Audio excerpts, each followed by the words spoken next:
So in the first example, let's say that we have a car that has a weight of 5,000 newtons, right? Weight is a force, and it's got the weight is really the magnitude of the gravitational force, and it crashes into a wall going from 60 miles an hour to rest in 1 second. Don't know if it's realistic, but in any case, 60 miles an hour to 0 miles an hour in 1 second as the wall stops it. And so what is the force that the wall exerts? So the first thing when you're solving a problem, as always, we need to draw a picture, and because we're talking about vector quantities, choose a direction. So we first draw a picture. So in this case, I drew a car driving at 60 miles an hour. It hits a wall, and now I'm including the force in the picture because the wall is exerting a force to slow the car down. That's why the car stopped. We assumed by the statement of this problem that it didn't put on brakes or anything, and its final velocity was 0. And let's just assume that this is a crash test. Nobody's in there. Nobody's going to get hurt.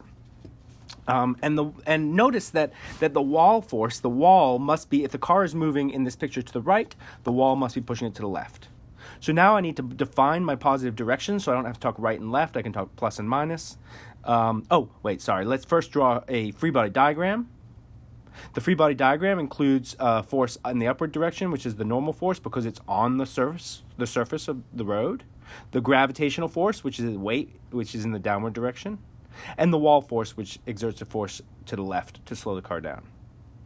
Now we're going to choose our directions, and here I have the positive y direction as up, and I just choose to solve Newton's second law in the up-down direction, which you could have ignored this. I got to be honest, you could have ignored this entirely, the up-down direction, and just dealt with the horizontal x direction. But in the y direction, it's not accelerating up or down, and so the acceleration in the y direction is 0. If we take Newton's second law, which is a vector equation, we break it up into x and y components.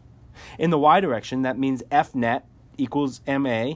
In the y direction, that means the y component of F net is equal to m times the y component of the acceleration, which is 0. F net y equals 0. In the upward direction, whoops, that didn't work very well. Okay, in the upward direction, we've got the normal force. In the downward direction, we've got the gravitational force. The up direction is the plus direction, so you've got plus normal force minus gravitational force. Okay, because it's plus the magnitude of the normal force minus the magnitude of the gravitational force. So the Fn and Fg are the magnitudes, and the directions are taken into account in the signs. And equals 0 because the acceleration is 0, so therefore we get that the normal force is equal to gravitational force. That was not a question we were asking or wanting to answer, but that's what Newton's second law tells us in the y direction. Then if we go to the x direction, we get F net in the x direction equals ma in the x direction. In the x direction, remember from our free body diagram, we only had a force to the left.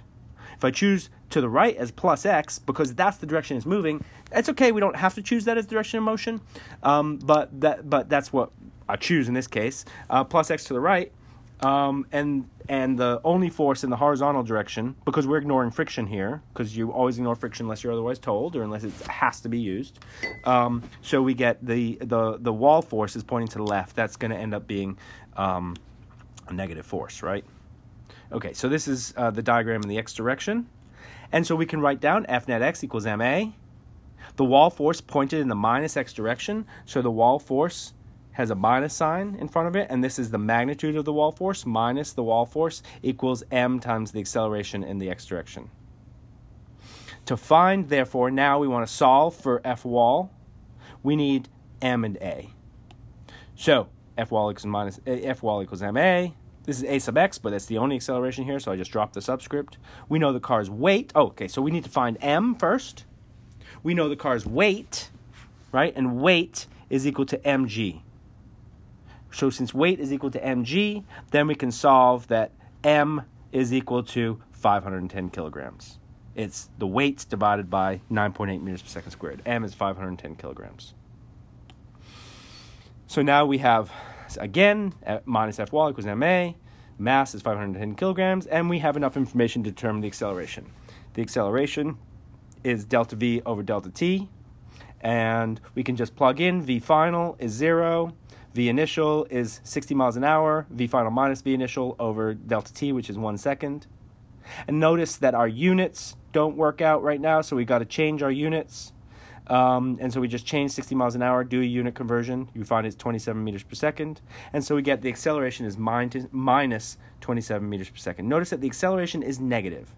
It is slowing down in the positive direction. The acceleration is negative. So now we plug all of this in, and we get F wall is 13,770 newtons. So the wall exerts a force of 13,770 newtons. Notice is that a big force or a small force? Well, the car had a weight of 5,000 newtons. This is 3 times the weight of the car. So it's a relatively big force. The forces in an accident probably tend to be a little larger than this because things happen at a quicker time scale. But anyway, notice that what we've solved for is the magnitude of the wall force. Right? This is the magnitude. This does not have the direction in it. This is the magnitude. The direction was right here. We already said it's in the negative direction. And then F wall was the magnitude of the wall force. Okay. Next problem. If I lift a 50 Newton grocery bag with constant velocity, grocery bag, I lift it up, I grab it by the handle. What force do I exert? And what is the net force of the bag? So I'm going to lift this bag up. I want to know what force do I exert. In other words, what's the lift force and what's the net force on the bag? So first, let's draw a free body diagram. Free body diagram of the bag has a lifting force in the upward direction, gravitational force in the downward direction. What do we do next? What do we always do next? Choose. Well, there's more information there, but choose our positive direction. So we're going to choose a positive direction. I chose it as up, so plus y is up. You can make it plus x if you want, but plus y because we tend to make x horizontal, y vertical. Okay, we write down F net equals ma, and just remind you that in the y direction, F net y equals may, F net x equals max. It's just a vector equation. We can break it up into 2 perpendicular directions. Choose our y direction. And there's nothing's going on in the x direction, so the x equation doesn't matter. In the y direction, in the upward direction, we've got F lift. I'm now filling in. I'm actually filling in F net equals ma. In the y direction, we've got F lift going up and Fg going down. The fact that it's going down, the minus sign is right there. F lift and Fg are just magnitudes. Equals may. Equals m, the mass of the bag, times the acceleration in the y direction. Okay. So now we want to find the things we were asked for was F lift and F net, and the question so we can fill in other things that we know. We know we're lifting at constant velocity. So if we're lifting at constant velocity, the acceleration is 0. So if we plug a 0 in to F net equals ma, what we end up getting is that F lift minus Fg equals 0. Therefore, F lift equals Fg, which is 50 newtons. And, okay, so that's the answer to what is the lifting force. What is the net force?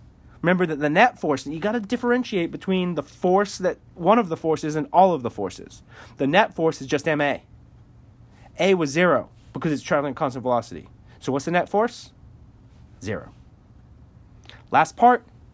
If I lift the same grocery bag up with an acceleration of 1 meters per second squared, what force do I exert? Well, in short, it's the same problem, but instead of F net equals 0, it's F net equals ma, where a is 1 meter per second squared in the upward direction. So I draw my free body diagram, I choose my direction, I write down what I know, and I go ahead and I fill in F net x and F net y. There is no x component, so F net y. Fill in the left-hand side. There's an F lift in the up direction, Fg in the down direction, right? So the minus sign for the down direction. I fill in the right-hand side, the left-hand side first. The right-hand side, ma. Do I know either of those things? I actually do, but let's wait to plug those in till the next line. So whenever you do Newton's second law, you fill in the net force from the forces you know. You fill in ma from whatever you know about the mass and the acceleration. So you do the left-hand side and the right-hand side. Okay, so this is F net equals ma, and now I'm starting to fill in numbers. F lift is unknown. The gravitational force or the weight is 50 newtons. The mass, remember if we know the weight, we know the mass. The mass is 50 newtons divided by 9.8 meters per second squared because weight is mg. And the acceleration is positive 1 meter per second squared because it's pointing in the same direction as plus y. Plug all those things in, and you get F lift is 56.1 newtons. So that's F lift. That's part A. Part B, F net equals ma. Remember, F net equals ma.